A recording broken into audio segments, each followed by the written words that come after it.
குழந்தைங்க ஸ்கூல் விட்டு வந்ததுமே ஃபஸ்ட் செக் பண்ணுறது லஞ்ச் பாக்ஸை தான் இருக்கும். அது காலியாக இருந்துச்சுன்னா ரொம்ப ஹாப்பியாக இருக்கும். ரெகுலராக செய்கிறதே கொஞ்சம் டிஃப்ரெண்ட்டாக நம்ம க்ரியேட்டிவாக செஞ்சு கொடுத்தோன்னா கண்டிப்பாக லஞ்ச் பாக்ஸ் காலியாகும். இதுக்கு நான் கேரண்டி. ஃபஸ்ட்டு பணியாரக்கல்ல கொஞ்சமாக கீ ஆட் பண்ணிவிட்டு தோசை மாவை கொஞ்சம் கொஞ்சமாக ஆட் பண்ணிவிட்டு நீட்டாக இந்த மாதிரி ஸ்ப்ரெட் பண்ணி விட்டுக்கோங்க. மெலிசாக இருந்தால் நல்லா கிறிஸ்பியாக சாப்பிட்றதுக்கும் சூப்பராக இருக்கும். இப்போ இதுக்கு மேலே நான் கெச்சப் ஆட் பண்ணியிருக்கேன். உங்கள்கிட்ட பீஸா சாஸ் இருந்துச்சுன்னா அதுவும் ஆட் பண்ணிவிட்டு நீங்கள் வெஜிடபிள்ஸ் கூட ஸ்டஃப் பண்ணிக்கலாம். நான் எதுவுமே ஆட் பண்ணல.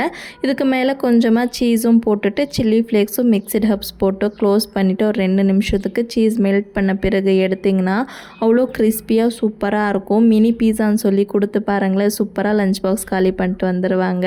ட்ரை பண்ணிவிட்டு எப்படி இருந்துச்சுன்னு மறக்காமல் கமெண்ட் பண்ணுங்கள். இன்றைக்கி மார்னிங் பிரேக்ஃபாஸ்ட்டுக்கு சீஸி எக் தோசை, லஞ்சுக்கு வந்து லெமன் சேமியா, ஸ்நாக்ஸுக்கு மாதுளமும் பச்சை பயிரும் மிக்ஸ் பண்ணி கொடுத்தாச்சு. நீங்கள் என்ன பேக் பண்ணீங்கன்னு கமெண்ட் பண்ணுங்கள்.